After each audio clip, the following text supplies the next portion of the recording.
Reverend Isaac Christ chapel का वरिष्ठ प्रचारक है। वो एक उत्तेजित प्रचारक है जो परमेश्वर का वचन पवित्र आत्मा से भरकर प्रचार करते हैं। अब आप उनका संदेश सुन रहे हैं जिसका शीर्षक है मसीहा के तेजोमय सुसमाचार में क्रूस का जीत। This morning I'd like to speak to you on a topic that I have titled The Triumph of the Cross in the Glorious Gospel of Christ. I'm again repeating, The Triumph of the Cross in the Glorious Gospel of Christ. आज सुबह मैं आपसे जिस विषय के बारे में बातें करना चाहता हूँ उसका शीर्षक मैंने रखा है मसीहा के तेजोमय सुसमाचार में क्रूस का जीत।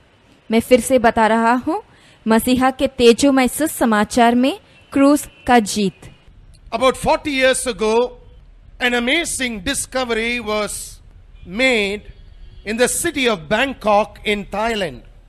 अब 40 साल पहले थाईलैंड के बैंकॉक के नगर में एक विस्मयजनक आविष्कार पाया गया। The discovery was so amazing that for years now, this has been called the discovery of the golden Buddha. यह आविष्कार इतना विस्मयजनक था कि सालों से इसे सोने के बुद्धा का आविष्कार बुलाया गया है। Now the question is, how was this discovered? For years in the center of Bangkok, there was this huge, ugly, old concrete Buddha in the middle of town. अब सवाल यह है कि इस आविष्कार कैसा किया गया। सालों से बैंकॉक के बीच में एक बहुत बड़ा बदसूरत पुराना कंक्रीट से बना हुआ बुद्धा था। No one considered it anything big. It sat in the middle of town. People would come and put empty cola cans on it, and sometimes they used it to hang their packages while they changed their film rolls on the camera, because this Buddha didn't complain. किसी ने उसे कुछ ज्यादा समझा नहीं। वह उस नगर के बीच में था और लोग वहां आकर उस पर काली कोको कोला का डिब्बा रखते थे। कुछ समय में लोग अपने कैमरा में फिल्म रोल बदलते समय उस पर अपना सामान रखते, क्योंकि यह बुद्धा कुछ शिकायत नहीं करता था। Now all of a sudden, one day a Buddhist priest decided that he was going to do something. Here was this old statue in the temple. So he decided, let me do something about it. Let me bring this statue which is in the center of town into the temple and let me keep it and somehow beautify it. अब अचानक एक बौद्ध भिक्षु ने निश्चय किया कि वह कुछ करेगा। यह मंदिर में एक पुराना मूर्ति था और उसने निश्चय किया कि वह इसके बारे में कुछ करेगा। उसने सोचा कि मैं इस मूर्ति को जो नगर के बीच में है उसे भी मंदिर में लाकर सुंदर बनाऊंगा। So this Buddhist priest decided to move the cement Buddha from the center of Bangkok and bring it into his temple. तो उस बौद्ध भिक्षु ने उस सीमेंट से बना बुद्धा को जो बैंकॉक के बीच में था उसे मंदिर में लाकर रखने का निश्चय किया। Now what happened was, in the process of moving the cement Buddha cracked open. Now for years it remained in one place. But the moment that cement image was moved, it cracked open to reveal one of the most astounding, amazing findings of all. An 8-foot Buddha image made out of pure gold. अब ऐसा हुआ कि उस मूर्ति को उठाते समय वो टूट गया। सालों से वह एक ही जगह में था, पर जब उसे उठाया गया वह टूट गया और इसके साथ एक स्तंभकारी और विस्मयजनक आविष्कार मिला, एक 8 फुट का सोने से बना बुद्धा का मूर्ति। Now what I want to share with you this morning is far more valuable than discovering an ancient golden Buddha. अब आज सुबह आपको मैं जो बताने जा रहा हूँ वह इस प्राचीन सोने के बुद्धा के आविष्कार से ज्यादा बहुमूल्य है। And that's what is found in 2 Corinthians chapter 4 and verses 3 and 4.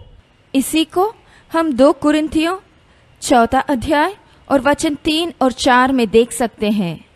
But if our gospel be hid, it is hid to them that are lost, in whom the God of this world hath blinded the minds of them which believe not, lest the light of the glorious gospel of Christ, who is the image of God, should shine unto them.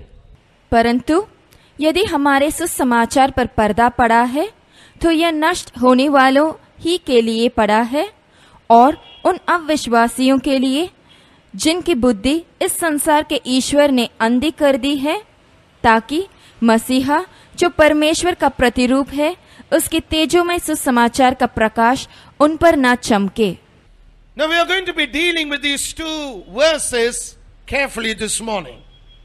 अब हम इन 2 वचनों को ध्यान से देखेंगे। Now Paul is making an amazing statement. Now what is he saying?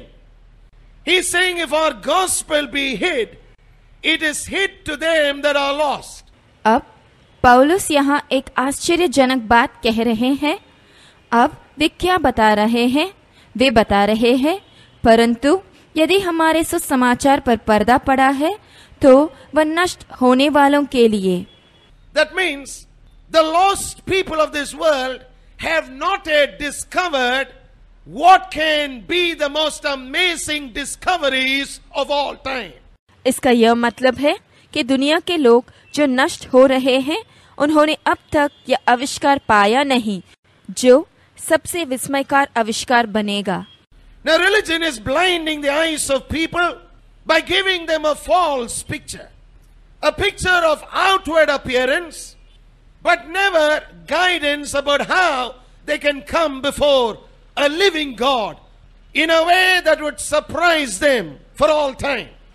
अब धर्म लोगों को एक झूठी चित्र दिखाकर अंधा बना रहा है। बाहरी दिखावे का चित्र पर उन्हें मार्गदर्शन देता नहीं कि वे कैसे एक जीवित परमेश्वर के सामने आ सकते हैं और यह बात उन्हें सदा के लिए हैरान कर देगा। Now, let's keep reading verse 4, please. In whom the God of this world had blinded the minds of them which believe not. अब हम पढ़ेंगे वचन 4, और इन अविश्वासियों के लिए जिनकी बुद्धि इस संसार के परमेश्वर ने अंधी कर दी है। Now, who has blinded the minds of people that they can't think straight, that they can't see straight, that they can't understand straight, that they can't logically perceive things straight? The Bible gives us an answer in verse 4. It is the God of this world. अब किसी ने लोगों को अंधा कर दी है कि वे सीधी तरह सोच नहीं सकते, सीधी तरह देख नहीं सकते, वे सीधी तरह समझ नहीं सकते, वे तर्क की दृष्टि से सीधी तरह समझ भी नहीं सकते। इसका जवाब हमें बाइबल वचन 4 में देता है। That means every day there is a fight by an unclean spirit to blind the minds of people from seeing something. इसका मतलब है कि हर दिन एक अशुद्ध आत्मा द्वारा लड़ाई होती है लोगों की बुद्धि को अंधा करने के लिए, ताकि वे कुछ देख नहीं सकते। Now why do you have so many depressed people? Why do you have so many people going through oppression of all kind and nature? Now all this is happening because there is an unclean spirit waging a war in the minds of people. अब बहुत लोग दबाव में क्यों होते हैं? बहुत सारे लोग क्यों सब प्रकार और स्वभाव के दबाव में होते हैं? अब यह सब हो रहा है क्योंकि लोगों के बुद्धि में एक अशुद्ध आत्मा युद्ध करता रहता है। Now Paul tells us something else. This God of this world is fighting hard to blind the minds of people from seeing what? From believing not and seeing not the light of the glorious gospel of Christ. अब पौलुस यह भी कह रहे हैं कि इस संसार के ईश्वर बहुत कठिनाई से युद्ध कर रहा है लोगों के बुद्धि को अंधा बनाने के लिए कि वे विश्वास ना करें और मसीहा के तेजो में सुसमाचार का प्रकाश को ना देके। Now it's amazing, but this is what you see in scripture. अब यह आश्चर्यजनक है और इसी को हम बाइबल में देखते हैं। Now there is an unclean spirit who's continuously fighting the glorious gospel of Christ. Now this morning I'm going to show you something which not too many people understand. अब एक अशुद्ध आत्मा होता है जो हमेशा युद्ध करता रहता है मसीहा के तेजो में सुसमाचार के विरोध में। आज सुबह मैं आपको कुछ दिखाना चाहता हूँ जो बहुत लोग समझते नहीं। I believe God the Holy Spirit knows why he used that phrase when he said glorious gospel of Christ rather than glorious gospel of Jesus. मैं विश्वास करता हूँ कि परमेश्वर के पवित्र आत्मा जानते थे कि उन्होंने यीशु के तेजो में सुसमाचार इस वाक्य के बदले में क्यों मसीहा के तेजो में सुसमाचार इस वाक्य का प्रयोग किया है। Why would God the Holy Spirit address the glorious gospel as the gospel of Christ as being the one that the devil is fighting against rather than the glorious gospel of Jesus? That's what we're going to be looking at this morning. And when looking at that, you will understand the triumph of the cross which lies in the glorious gospel of Christ. परमेश्वर के पवित्र आत्मा क्यों इस तेजो में सुसमाचार को मसीहा के तेजो में सुसमाचार बुलाते हैं जिसका विरोध में शैतान लड़ता रहता है, इसी को हम आज सुबह देखने जा रहे हैं। और इसे देखते समय आप मसीहा के तेजो में सुसमाचार में क्रूस के जीत को समझेंगे। Why has God entrusted into our hands this glorious gospel of Christ? Will not only be understood by you, but it will also be something that you will value and treasure greatly. परमेश्वर क्यों मसीहा के तेजो में सुसमाचार को हमारे हाथों में सौंपा है, आप यह बात समझेंगे और यह आपके लिए बहुमूल्य और महत्व लगेगा। Now, when you look at the glorious gospel of Christ, you must understand the terminology that's being used. The word Christ. अब जब आप मसीहा के तेजो में सुसमाचार यह वाक्य को देखते हैं तो आपको समझना होगा कि यह शब्द मसीहा का इस्तेमाल क्यों किया गया है। Now, how do you address Jesus? You call him Jesus Christ. Now, not often do people understand that those two words talk about two things. अब आप यीशु को कैसे बुलाते हैं? आप उनको यीशु मसीहा बुलाते हैं। अब अधिक लोग यह समझते नहीं कि यह दो शब्द दो चीजों के बारे में बातें करता है। The first word, Jesus, is his name. It was a name not decided by Mary or Joseph. It was a name given by God for his son. Can I have an amen, please? पहला शब्द यीशु उनका नाम था। इस नाम को मरियम या यूसुफ ने निश्चय किया नहीं, इस नाम को परमेश्वर ने अपने पुत्र के लिए दिया था। आमेन बोलिए। It was a word or a name given by God himself for his only begotten son, which meant Savior. इस नाम को परमेश्वर ने अपने इकलौते पुत्र के लिए दिया था जिसका अर्थ है उद्धारकर्ता। Now, in Hebrew the word is Joshua. Literally it meant Savior. But the word Christ had nothing to do with his name. The word Christ has everything to do with his work. So while one is the name, the other is his title. अब इब्रानी भाषा में यह शब्द यहोशू है जिसका अर्थ है उद्धारकर्ता, पर मसीहा इस शब्द का उनके नाम से कोई संबंध नहीं था। यह शब्द का संबंध उनके काम से था। तो जब एक उनका नाम था तो दूसरा उस काम का वर्णन करता है जो वे करने जा रहे थे। Now, look at it like this with an example. For example, you address a man as Dr. Johnson. You don't say his name is doctor. You say his name is Johnson, but the work he does is he's a doctor by profession. Therefore, you address him as Dr. Johnson. अब इसको हम एक उदाहरण के साथ देखेंगे। आप किसी व्यक्ति को डॉक्टर जॉनसन बुलाते हैं। आप यह नहीं कहते हैं कि उस व्यक्ति का नाम डॉक्टर है। आप बोलेंगे कि उस व्यक्ति का नाम जॉनसन है, पर वे जो काम करते हैं उनका पेशा डॉक्टर का है, इसीलिए आप उन्हें डॉक्टर जॉनसन बुलाते हैं। When you see him as a man, you see him as Johnson. When you see him in his work, you see him as doctor. The same applies to Jesus Christ. Only the title comes after the name. Can I have an amen, please? जब आप उन्हें एक व्यक्ति की तरह देखेंगे तो उन्हें जॉनसन की तरह देखेंगे। जब आप उन्हें काम करते हुए देखेंगे तो उन्हें डॉक्टर की तरह देखेंगे। ऐसा ही है यीशु मसीहा के लिए भी। सिर्फ यह कि उनके नाम के बाद वो जो काम करने जा रहे हैं उसका नाम आ रहा है। आमेन बोलिए। If we were to look at the glorious gospel of Jesus, then all that we would see is his life in this world. We would have to look a lot at the first 30 years of the life of Jesus. But the Bible is very silent about the first 30 years of the life of Jesus, except for one brief instance that we see mentioned in Scripture when he was 12 years old. There is no other record of what happened for the 30 years of Jesus' life. अगर हम यीशु के तेजोमय सुसमाचार को देखेंगे तो हमें सिर्फ इस दुनिया में उनके जीवन दिखाई पड़ेगा। हमें यीशु के जीवन के पहले 30 वर्ष को देखना होगा, पर बाइबल हमें उनके जीवन के पहले 30 वर्ष के बारे में कुछ कहता नहीं। सिर्फ वह एक घटना जिसके बारे में हमें बताया गया है जब वे 12 वर्ष के थे।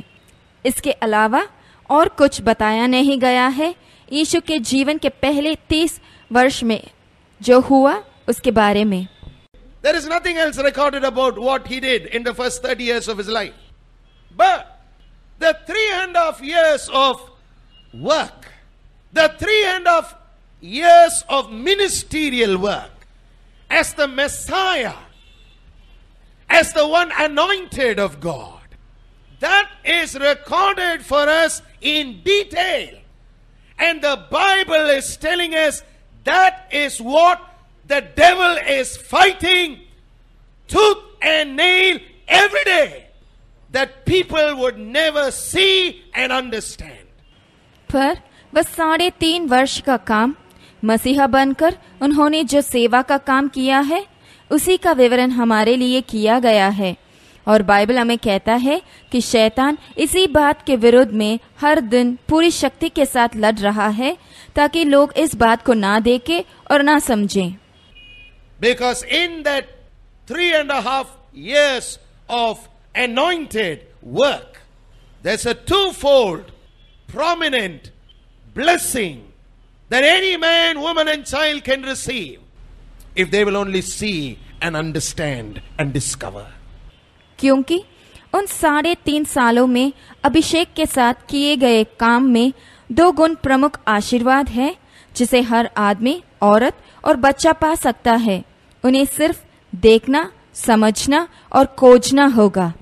He knows there are 2 prominent blessings that any man will receive the moment he discovers the glorious gospel of the anointed one. So what does he do? He wants people to remove the anointed one. He wants them to have only Jesus.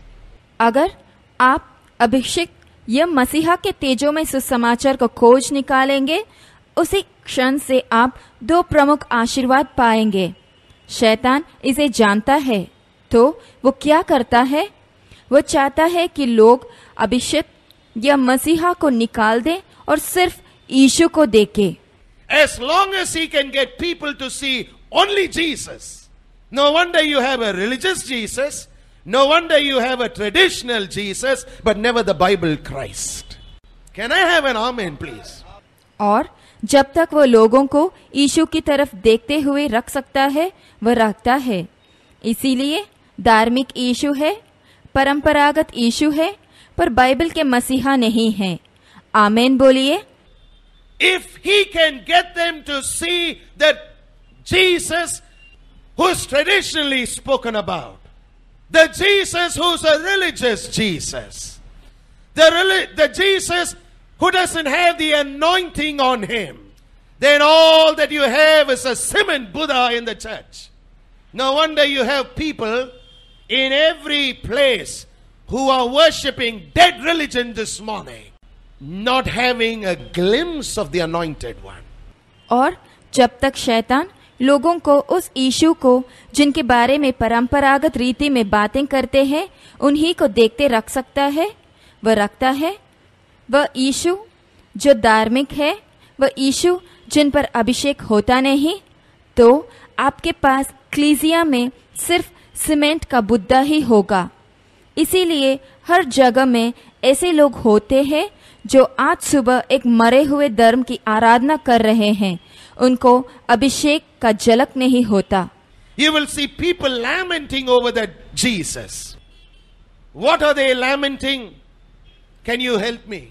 Can you help me? Can you help me? Jesus, can you help me? And there seems to be no help from that Jesus. आप देखेंगे कि लोग उस यीशु पर रोते हैं। वे किस बात पर रो रहे हैं? क्या आप मेरी मदद कर सकते हैं? क्या आप मेरी मदद कर सकते हैं? यीशु, क्या आप मेरी मदद कर सकते हैं? और ऐसा लगता है कि उस यीशु से कोई मदद आ नहीं रहा है। But take a look at the ones who have seen the glorious gospel of Christ. How are they? Look at the ones who have seen the gospel of the anointed one. The first thing that happens on the inside of them is that there is a restoration of the image of God in the spirit of a man. पर उन लोगों को देखिए जिन्होंने मसीहा के तेजों में सुसमाचार को देखा है, वे कैसे होते हैं। उन लोगों को देखिए जिन्होंने अभिषिक्त के तेजों में सुसमाचार को देखा है। पहली बात जो होता है वह उनके अंदर होता है। उस मनुष्य के आत्मा में परमेश्वर का प्रतिरूप का पुनरुद्धार होता है। That's why the devil doesn't want you to see the Christ of the gospel. He wants you to only see the Jesus of the gospel. Some people are disturbed when I say this. It doesn't matter. The devil is disturbed anyhow. He doesn't like anyone talking about the glorious gospel of Christ. इसीलिए शैतान चाहता है कि आप सुसमाचार के मसीहा को ना देखें। वह चाहता है कि आप सिर्फ सुसमाचार के यीशु को ही देखें। मुझे यह कहते हुए सुनकर कुछ लोग परेशान हो जाते हैं, पर परवाह नहीं, शैतान वैसे ही परेशान है। कोई भी मसीहा के तेजों में सुसमाचार के बारे में बातें करे, यह शैतान को पसंद आता नहीं है। For years we heard about Jesus. What did we hear about Jesus? Poor young man, he died so young.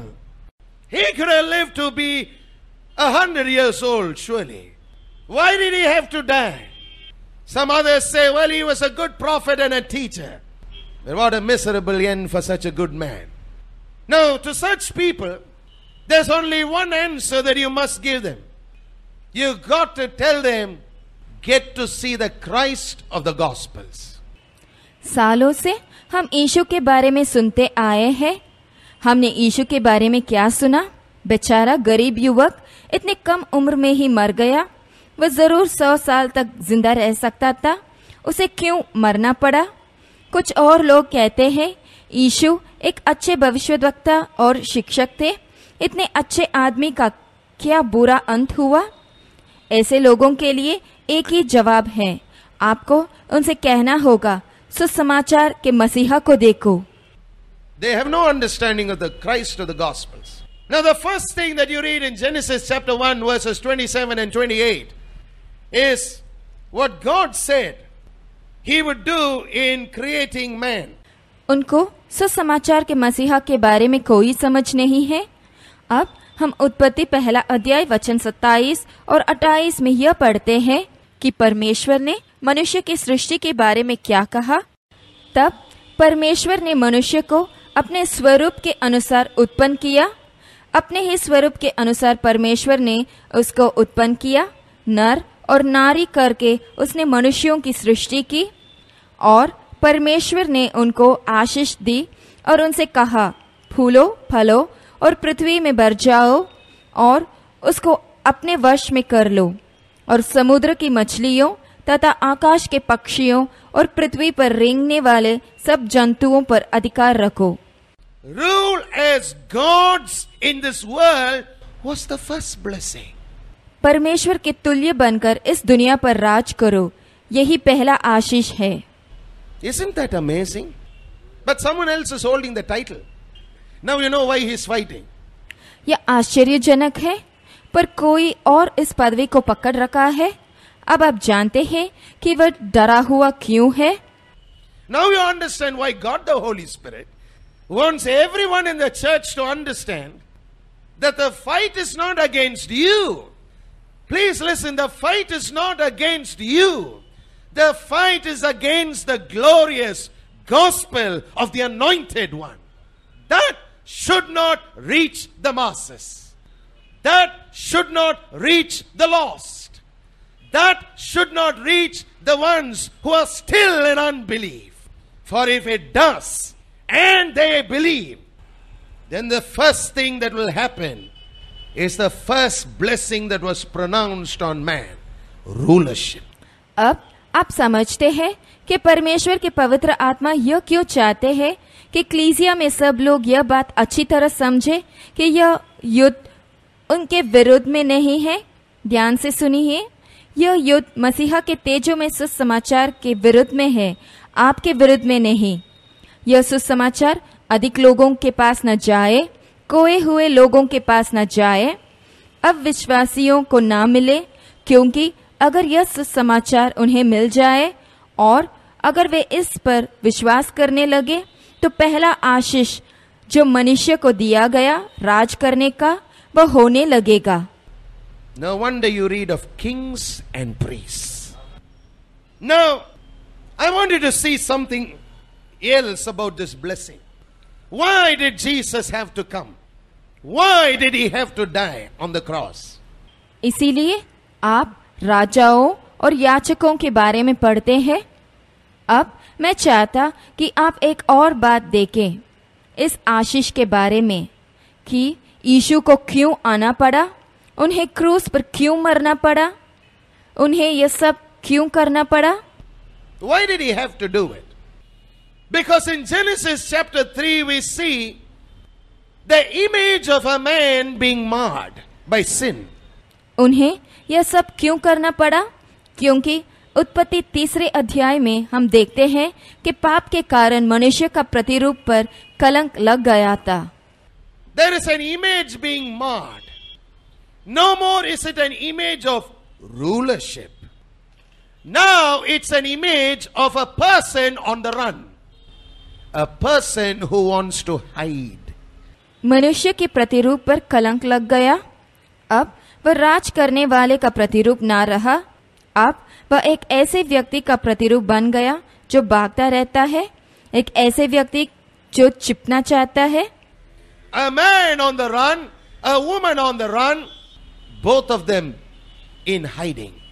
एक आदमी जो भाग रहा है, एक औरत जो भाग रही है, दोनों छिपते हैं। You don't see rulership any longer. You don't see dominion any longer. Now you see captivity. आप राज करने वाले और प्रभुता को देख नहीं सकते, अब आप बंदियों को देखते हैं। Why did Jesus go to the cross?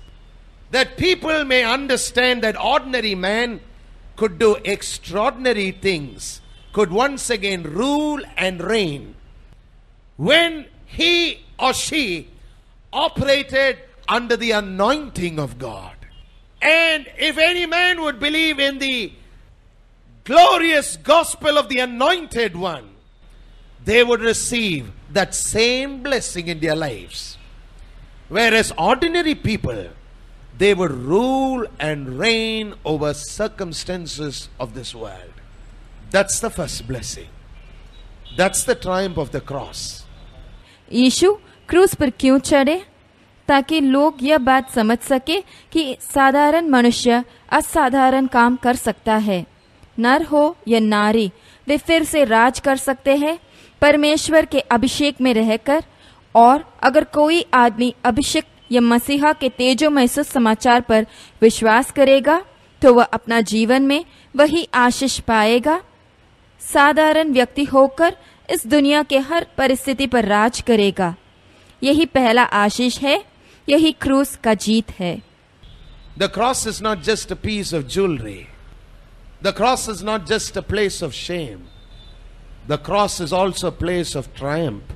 If you will only learn to see the cross in the light of the glorious gospel of the anointed one.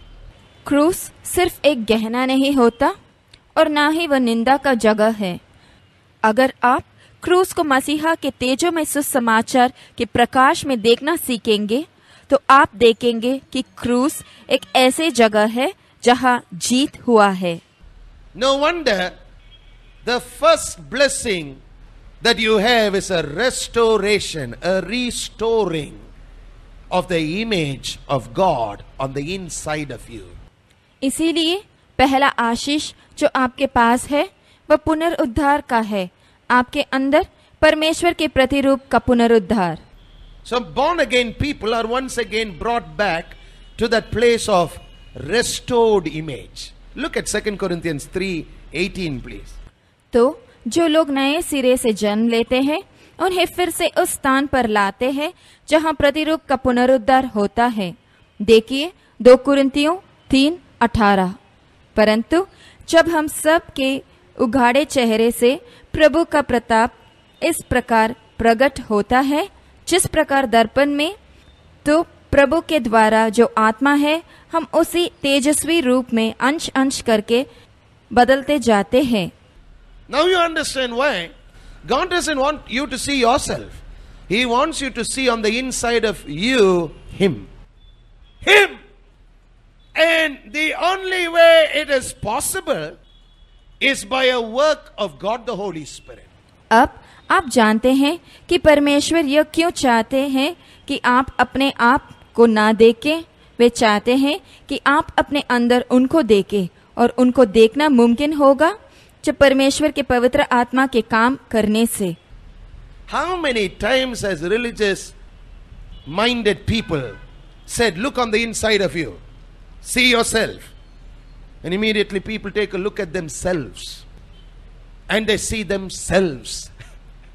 And what do they see in themselves? Nothing good. They still see a man on the run. They still see a man in hiding. They don't see a man in rulership. कितने बार धार्मिक मन के लोग कहते हैं अपने अंदर अपने आप को देखो, और तुरंत लोग अपने आप को देखते हैं और अपने आप में क्या देखते हैं? कुछ अच्छा नहीं देखते। वे अब भी भागता हुआ आदमी को देखते हैं, छिपे हुए आदमी को देखते हैं, वे राज करने वाले आदमी को देखते नहीं। It's like a whipping that men get. And especially on a day like this, no better day for some pastors to whip the congregation. So they say, look inside you. कुछ लोगों के लिए ऐसे दिन पर खोड़े खाने जैसा लगता है। कुछ पास्टर सोचते हैं कि लोगों को खोड़े लगाने का और कोई अच्छा दिन मिलेगा नहीं, इसीलिए वे कहते हैं अपने अंदर देखिए। Remember, there's nothing good in you. In your flesh there is nothing good, my friends. You don't have anything to talk about. Even the most morally good man has nothing to talk about. याद रखिए कि आपके अंदर कुछ अच्छी बात नहीं है। मेरे दोस्त, हमारे शारीरिक देह में कुछ अच्छा है ही नहीं। आपके पास कुछ होता नहीं जिसके बारे में आप बातें कर सकते हैं। एक मनुष्य जो बहुत नैतिक होता है, उसके पास भी बातें करने के लिए कुछ अच्छी बात होती नहीं है। So if you look on the inside of you, you better look at one person. Who is the person? You must see the image of God on the inside of you being restored by God the Holy Spirit. That's the first blessing. तो अगर आप अपने अंदर देखेंगे तो आपको एक ही व्यक्ति को देखना होगा। यह व्यक्ति कौन है? आपको अपने अंदर परमेश्वर के पवित्र आत्मा के द्वारा परमेश्वर के प्रतिरूप का पुनरुद्धार होते हुए देखना होगा।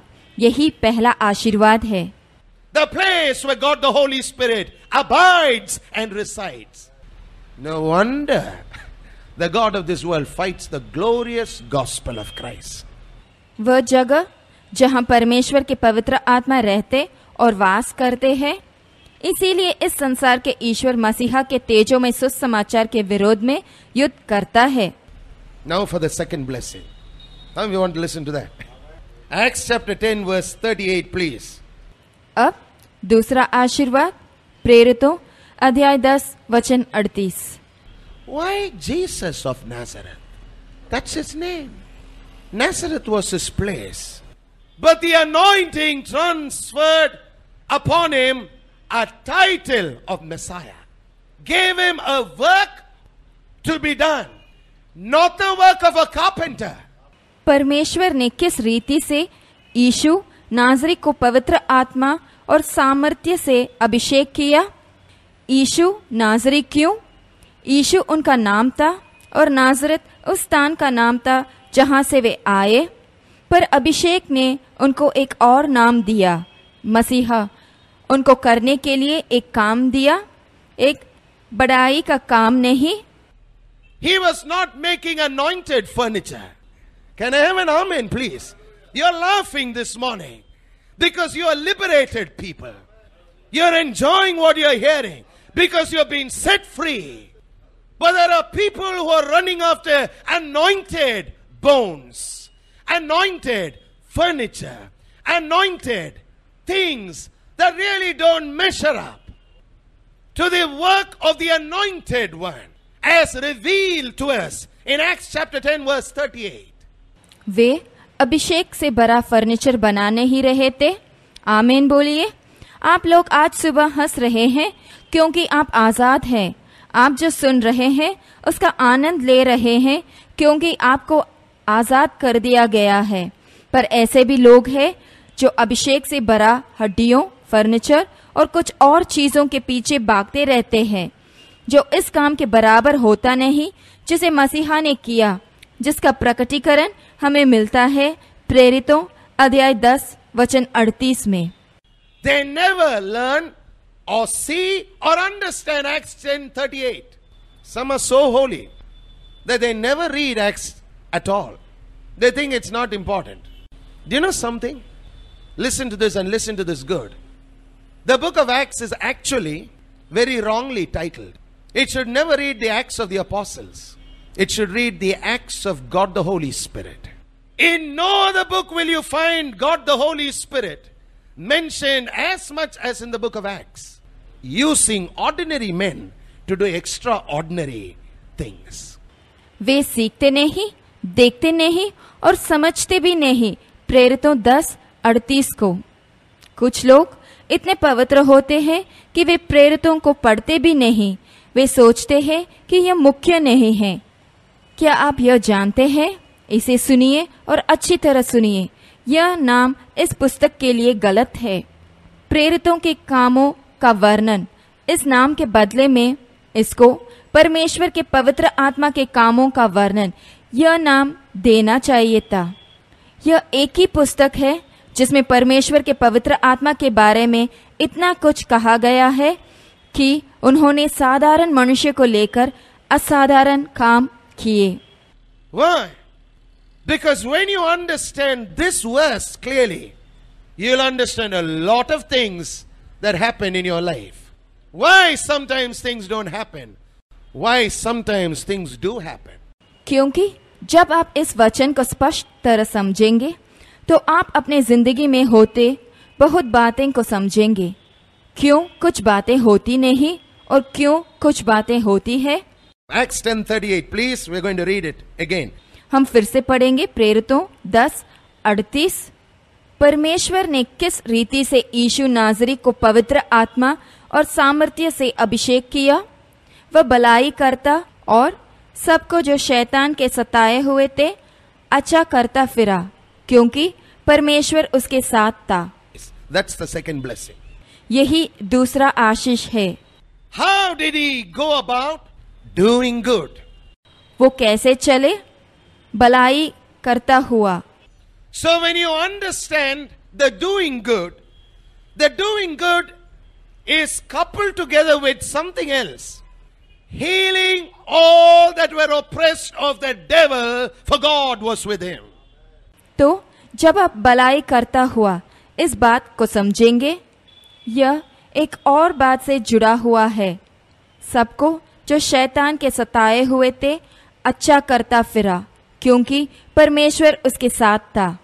The good that Jesus as an anointed Christ did is coupled together with the healing of all that were oppressed of the devil, for God was with him. यीशु ने मसीहा बनकर जो भलाई किया, यह शैतान के द्वारा सताए हुए को अच्छा करना इसके साथ जुड़ा हुआ है, क्योंकि परमेश्वर उसके साथ था। That means if good and healing go together, then evil and sickness and oppression are twins. इसका मतलब है कि अगर भलाई और अच्छा करना एक साथ जाता है तो बुराई, रोग और शैतान के द्वारा सताए जाना जुड़वे हैं। Come with me please to 1 Peter chapter 2. मेरे साथ आइए पहला पत्रस 2:24।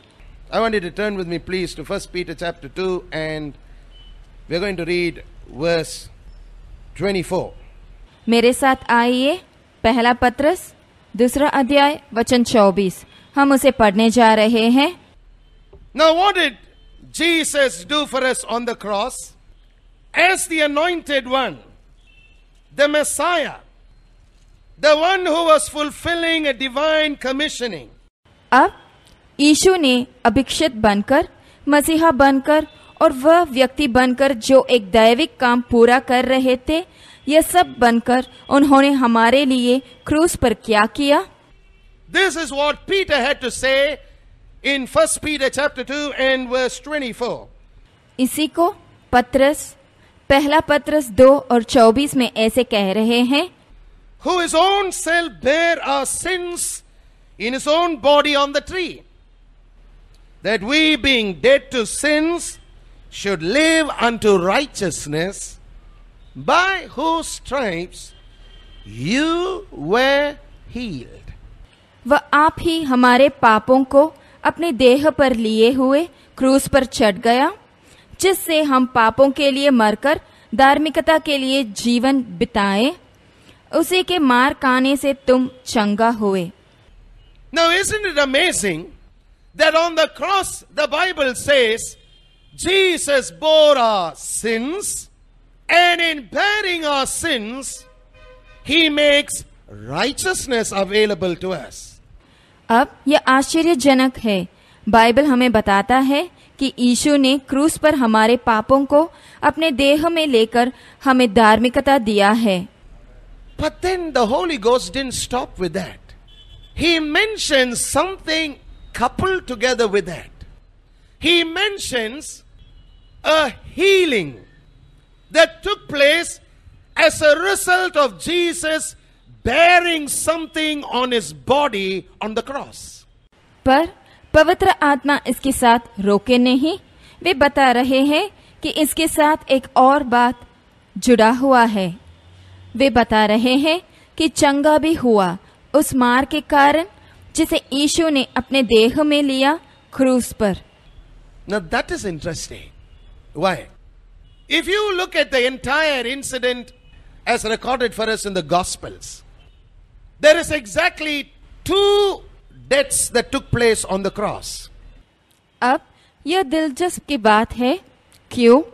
अगर आप उन सारे घटनाओं को देखेंगे जो हमारे लिए लिखा गया है सुसमाचारों में, तो हमें मालूम होगा कि क्रूस पर 2 तरह की मौत हुआ था।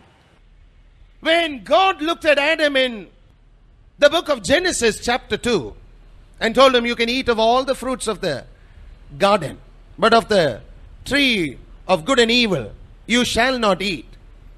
But in the day that you eat of that tree. Now this is how it is written in Hebrew. If you didn't know, just write it down. In dying, you would die. Twice it was mentioned. The King James Version records it as, in that day you will die.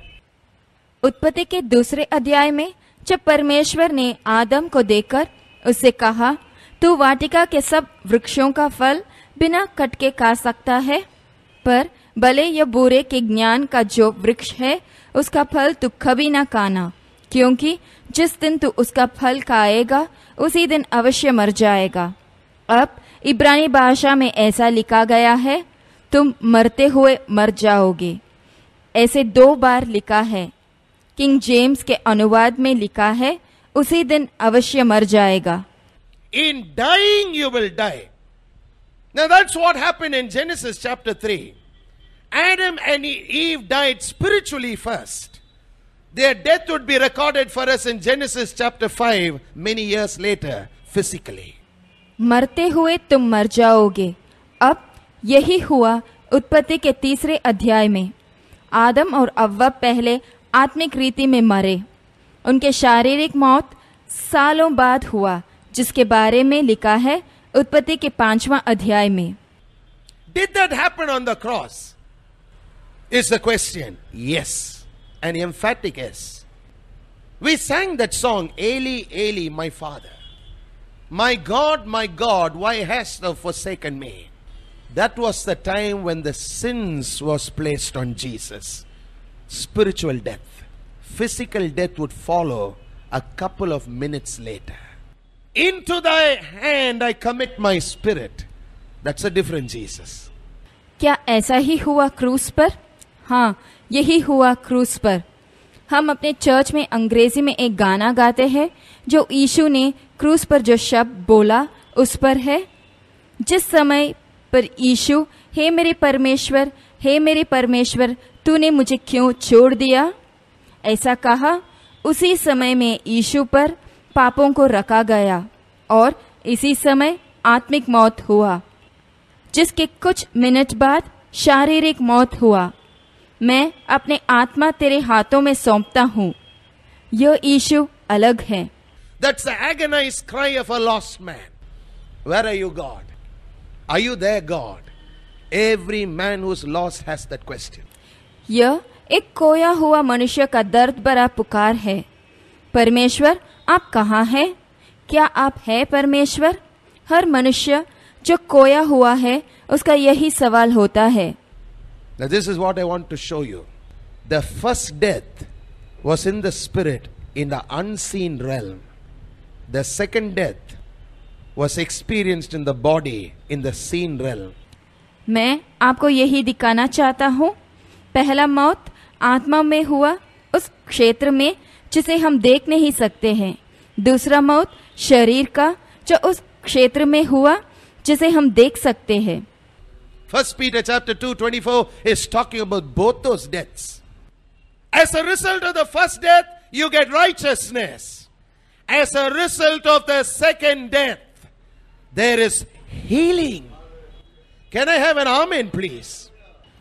पहला पत्रस 2:24 इन 2 तरह के मौत के बारे में बातें कर रहा है। पहले मौत के कारण आपको धार्मिकता मिलता है, दूसरे मौत के कारण आप चंगा होते हैं। आमेन बोलिए। Is it true? Sure, it's true. How was Jesus when he died on the cross? Not like the pictures you see. The picture is Jesus is not the Jesus you see in the Bible. The Bible Jesus was a bleeding mass of flesh who went to the cross. चंगा होना क्रूस से बहता है। क्या यह सच है? जरूर यह सच है।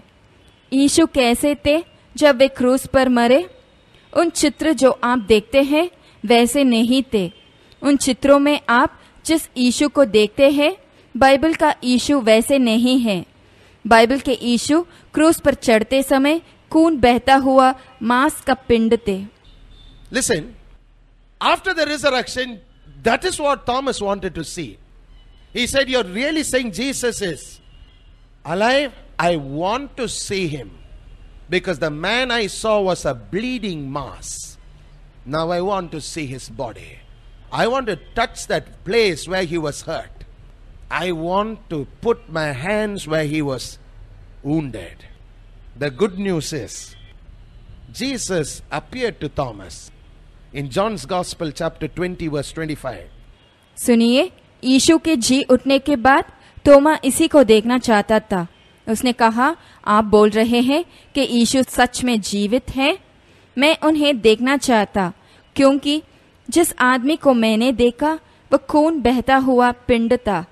अब मैं उनके शरीर को देखना चाहता।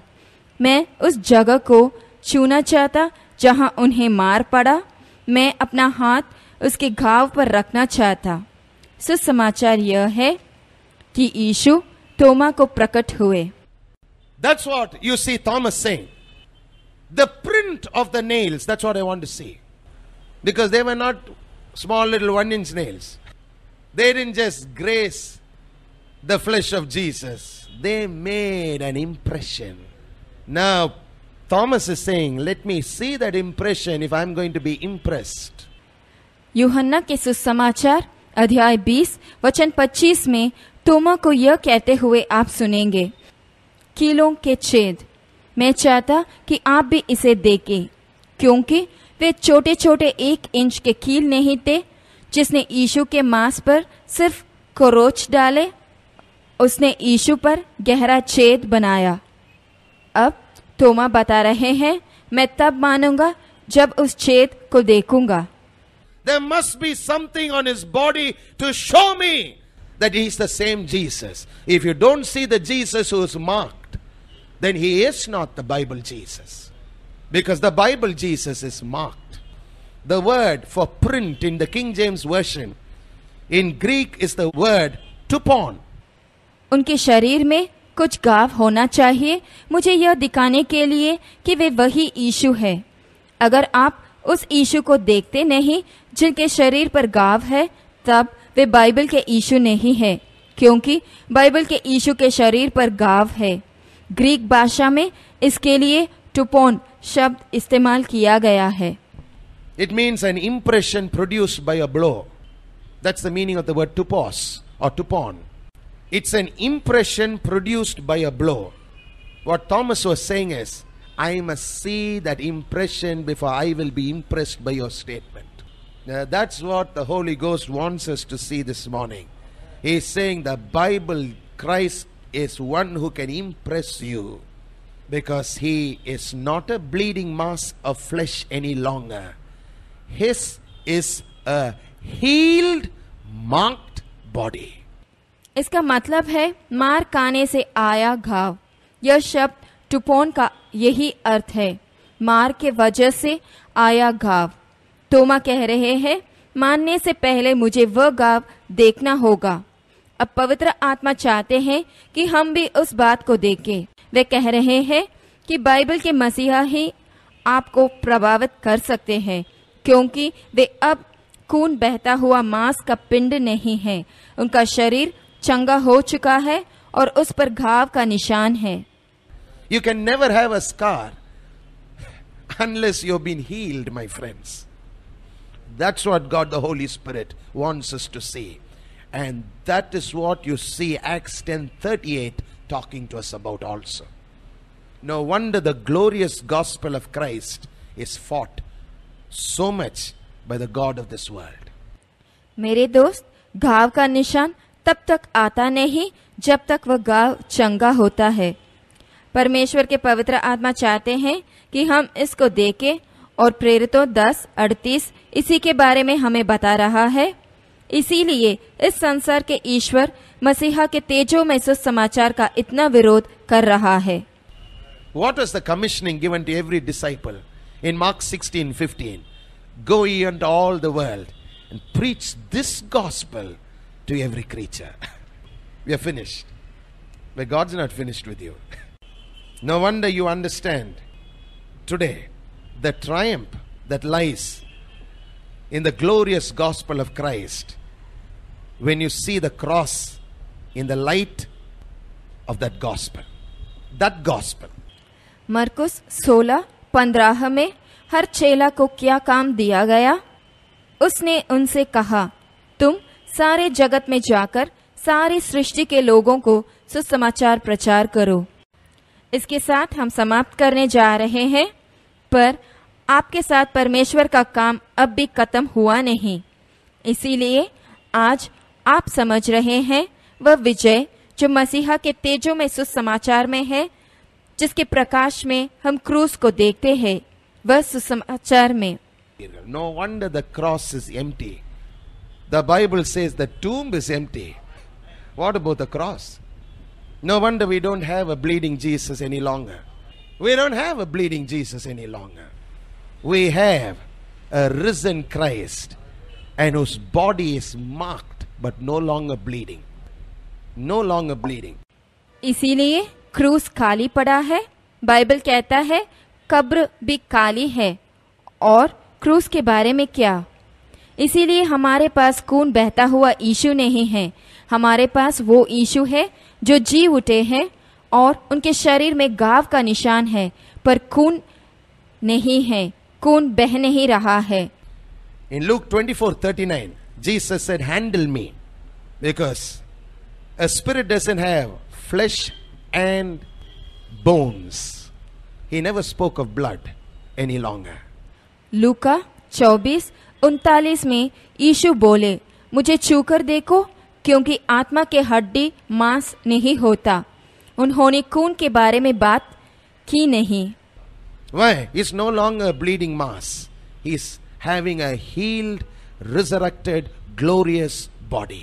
Now these two blessings will become every man's who believes. And no wonder the devil hates this gospel from going out. क्यों? क्योंकि वे खून बहता हुआ पिंड नहीं है, उनके पास चंगा हुआ, जी उठा, महाप्रतापी शरीर है। अब यह आशीष हर मनुष्य का हो सकता है जब वह विश्वास करता है। इसीलिए शैतान सुसमाचार का प्रचार करना नफरत करता है। We're going to bow our heads in prayer this morning. I want you to know something. You are not here by chance. You are here by divine appointment. हम सिर झुकाकर प्रार्थना करेंगे। मैं आपको यह बताना चाहता हूँ कि आप यहाँ इत्तेफाक से नहीं हैं, आप यहाँ दैविक नियोजन की वजह से हैं। By the grace of God and by the appointment of God's Spirit, you are here this morning. If you are here this morning and you don't know Jesus the way you should know him as the Bible Jesus, you have been worshipping a religious Jesus, you have been worshipping a traditional Jesus, it's time you made the switch, my friends. परमेश्वर के अनुग्रह और परमेश्वर के आत्मा के नियोजन के वजह से आप यहाँ हैं आज सुबह, और आप यीशु को बाइबल के यीशु की तरह जानते नहीं। आप सिर्फ एक धार्मिक परंपरागत यीशु की आराधना करते आए हैं। तो अब बदलने का समय आ गया है। You are not called Jesuses. You are called Christians, anointed ones. आप लोगों को यीशु बुलाते नहीं हैं, आपको मसीही बुलाते हैं, अभिषेक किए गए लोग बुलाते हैं। If you have never accepted Jesus into your heart and you would like to do it this morning, अगर आपने यीशु को अपने हृदय में स्वीकार किया नहीं है और आप आज सुबह इसे करना चाहते हैं, if this is the first time you are making this prayer, I want you to repeat this prayer after me. अगर आप इस प्रार्थना को पहले बार कर रहे हैं तो मैं चाहता कि आप इसे मेरे पीछे दोहराए। God will effect the change on the inside of you. The twinfold prominent blessings of rulership and healing will be yours from this day onwards if you will do it by faith. Let us pray. परमेश्वर आपके अंदर वह बदलाव लाएंगे। अगर आप इसे विश्वास के साथ करेंगे तो वह 2 गुण का प्रमुख आशीष राज करने का और चंगा होने का आज से आपका हो जाएगा। हम प्रार्थना करेंगे। Father, in the name of Jesus, I come to you just as I am. I invite Jesus into my heart.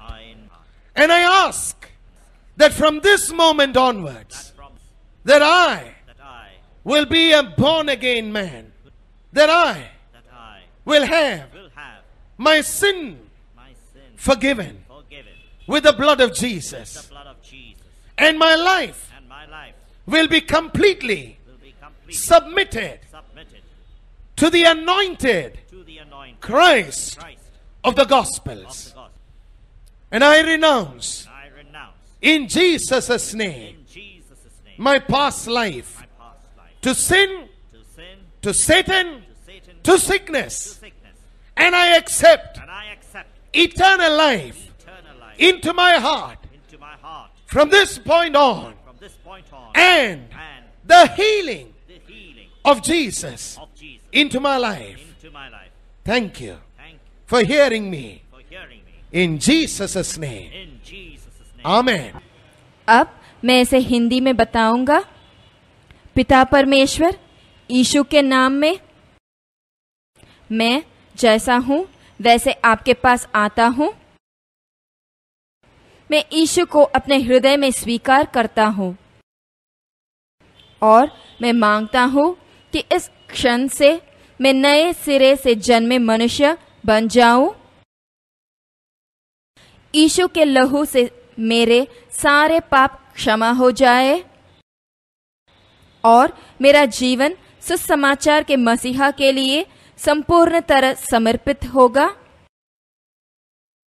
और मैं यीशु के नाम में पाप, शैतान और रोग के साथ मेरे बीते हुए जिंदगी को त्याग देता हूं। मैं इस क्षण से अपने हृदय में अनंत जीवन और मेरे जीवन में यीशु का चंगा दोनों को स्वीकार करता हूं। मेरे प्रार्थना को सुनने के लिए धन्यवाद। यीशु के नाम में आमेन। Let's bow our heads in prayer, please. हम प्रार्थना करेंगे। Father, in the mighty name of Jesus, we thank you for this eternal blessing that you have given us in the glorious gospel of Christ. Thank you for showing us what it means to see the triumph of the cross in the light of the glorious gospel of the anointed one, the Messiah. Hallelujah! पिता परमेश्वर, सर्वशक्तिमान यीशु के नाम में हम आपको धन्यवाद करते हैं इस अनंत आशीष के लिए जो आपने हमें दिया है मसीहा के तेजोमय सुसमाचार में। धन्यवाद कि आपने हमें मसीहा के तेजोमय सुसमाचार के प्रकाश में क्रूस की जीत को दिखाया है। We are glad that as the sheep of your pasture, the people of your hand, we stand before you with joy and thanksgiving and praise. हम आनंदित हैं, आपके चराई के बेड़े आपके प्रजा बनकर आपके सामने खुशी, धन्यवाद और स्तुति के साथ खड़े हैं। Bless your people. Let them never be ashamed of being called Christians, anointed ones. अपने लोगों को आशीर्वाद कीजिए, उन्हें मसीही या अभिषिक्त लोगों ऐसे बुलाए जाने पर कभी शर्म न आए। Touch and bless them. Bless them. I pray your anointing will rest upon the ones who are already anointed. उन्हें छुइए, आशीर्वाद कीजिए और उन्नति कीजिए। मैं प्रार्थना करता हूँ कि जो लोग अभिषिक्त से भरे हुए हैं उन पर आपका अभिषेक बना रहे। In Jesus' name we pray, and everybody said, Amen and Amen. Hallelujah. Hallelujah. यीशु के नाम में और सब बोले आमेन, आमेन, hallelujah. Now may the blessing of God the Father, the blessing of God the Son, the blessing of God the Holy Spirit rest and abide with each one of us now and until Jesus comes again. Amen and Amen. Hallelujah. पिता परमेश्वर के आशीर्वाद, पुत्र परमेश्वर के आशीर्वाद और परमेश्वर के पवित्र आत्मा के आशीर्वाद हम सब पर अब और यीशु के आने तक बना रहे। आमेन, आमेन, हालेलुया।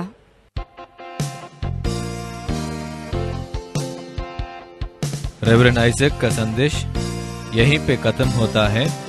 रेवरेंड आइजक के दूसरे संदेशों के बारे में जानने के लिए और हमारे मासिक अंग्रेज सूचना पत्र पाने के लिए जो परमेश्वर का वचन से भरा है हर महीने के लिए हमें इस पते पर लिखें। L Shaddai Christian foundation, post box number 2510, Chennai 600009, Tamil Nadu, India.